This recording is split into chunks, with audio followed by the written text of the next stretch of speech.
Hello, it is Foundation Friday, July 16th, 2021. Steve Sipress here. And we are in the midst of the monsoon season down here in usually sunny and usually way too hot and usually extremely dry southern Arizona. But it has been rainy and downright stormy recently. And we are in the midst. It has just started raining again, just when I got out here. So now we are in the midst of rain. There's a little bit of wind. There are some dark, foreboding clouds in the sky above us and some kind of patches of sunlight too. But we are getting rained on. Let's see if we get another storm.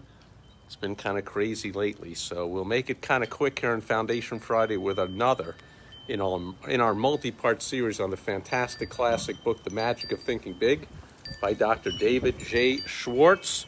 We're talking about various fears, and this one, he has us overcoming the fear of other people. So in case you're self-conscious around others, especially those you perceive as more important or more powerful or more famous or more whatever than you, this book helped me to overcome that, because as I'm rereading it in preparation for today's episode, I realized that this is where I got one of my foundational beliefs about other people from. So as the book is now getting drenched, let's go through it here. And Dr. Schwartz asks, why do so many people seem self-conscious around others? It is a big fear, the fear of other people, but there's a way to conquer it. You just need to put other people into your proper perspective. I'm going to go a little bit over here towards the underhang so the book stays dry. So here's the deal. A lot of people are scared of other people, and you've heard for entertainers or public speakers, picture that the audience is naked. And Dr. Schwartz tells a story of one of his patients telling a story of when he got inducted into the war, World War II, by the way, this book written about 60 years ago or so. He was all nervous. He was nervous around all these new people and all that. And then suddenly, when everyone had to line up all naked during the induction and going through the physical, he realized, holy crap, whether they're fat, skinny, tall, short, whatever, they're all pretty much the same. Everyone was confused, lonely, away from home. No matter what they had done before for a living or whatever they had done, they are now all brand new soldiers going into the complete unknown, risking their lives. Pretty much everybody all the same. And to take it one step further, everyone pretty much wants the same things, may want it in different ways, but everybody wants love, connection, fulfillment. They want some ways to relax, some ways to enjoy life, ways to feel good about themselves, to contribute. There are some universal feelings that everybody wants. Pretty much people want freedom. As entrepreneurs, we value that a lot more than other people. And you can see the way the world is going these days with all kinds of, especially here in the U.S., all kinds of cries for more government controls and rules and socialism and Marxism and communism and all that kind of nonsense. There's a whole bunch of people,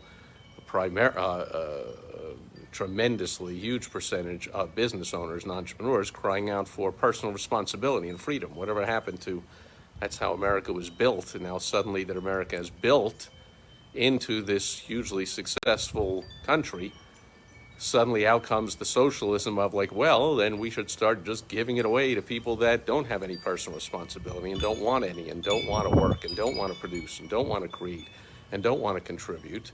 And, it's just the right thing to do. We got to give them free this and free that and free this and free that. We're such a great country. Let's just take care of everybody. And so, anyway, I digress.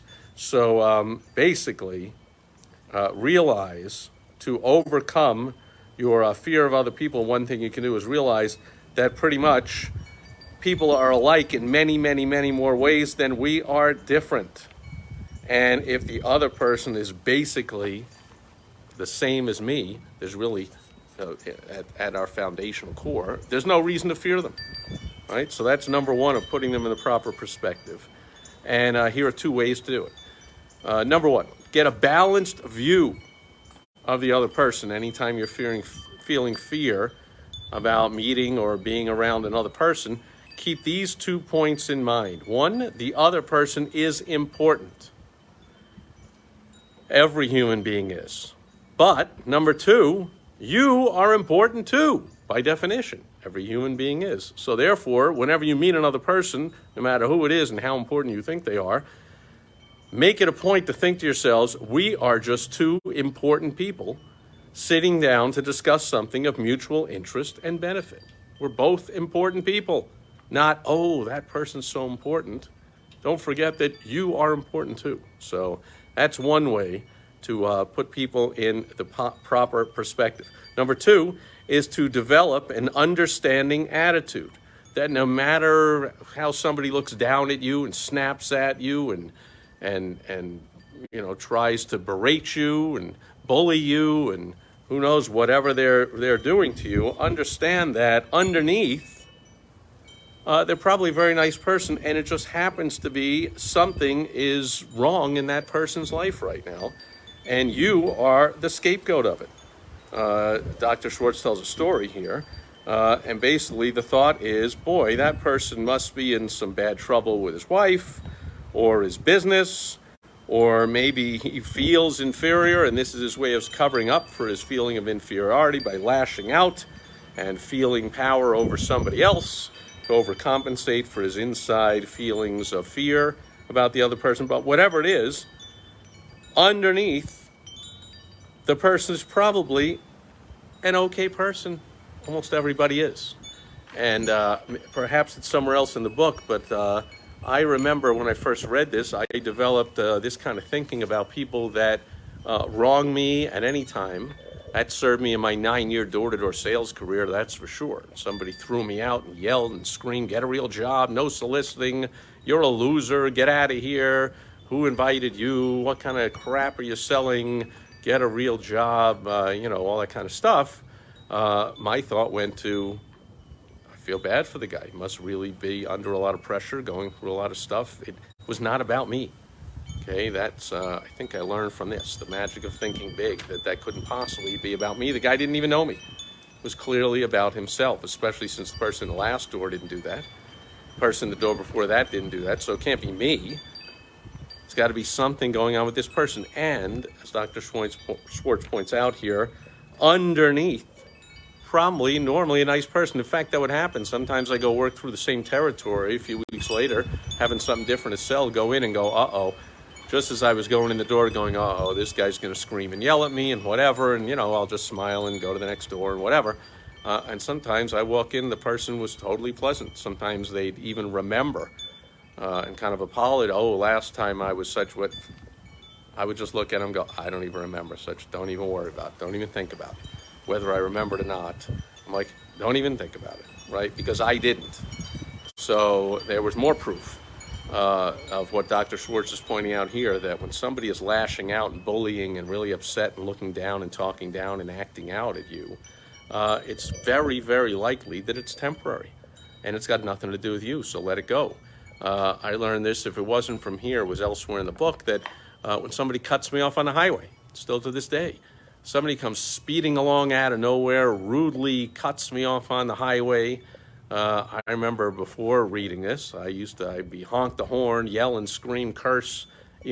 Windows are closed. They can't hear me. They're already, quarter of a mile away. And I'm cursing and screaming at them, and my blood is boiling. I'm a passenger in the car, and this happens. I'm like, guy can't hear you.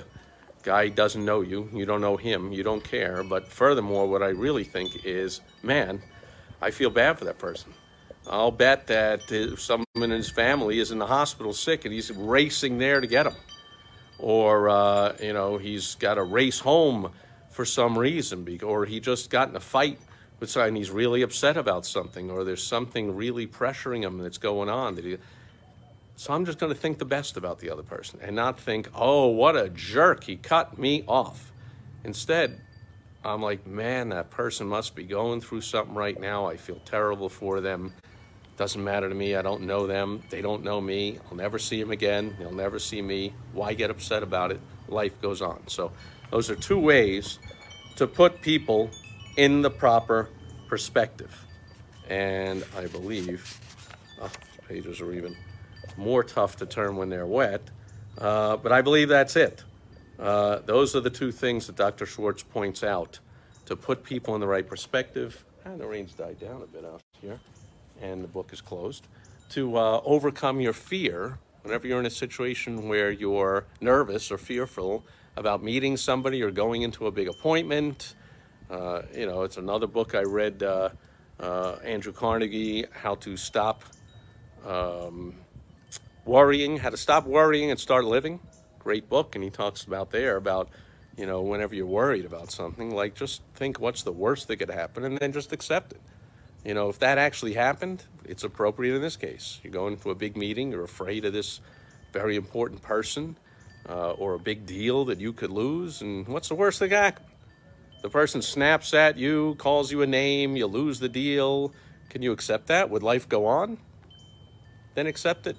And that's the worst thing that can happen. So just go in and be yourself, have fun, understand you're both important people, have that self-confidence, and the other person is much more likely to respect you for having self-confidence than being like just about every other person that an important or powerful person meets, who is nervous and afraid of them and all worried about everything, and like comes shining through and they have no self-confidence. Like, you'll stand out just by going, hey, they're an important person, I'm an important person, let's go have a conversation, two important people to each other.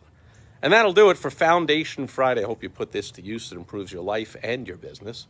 And I hope you are enjoying whatever weather's going on where you are. Seems like we're avoiding a major storm.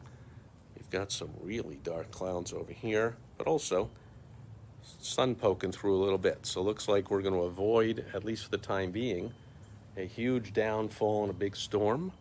I hope you have a fantastic weekend as well. I'll be back tomorrow with some more business building tips on Social Media Saturday. I will catch you then. Over and out. Bye-bye.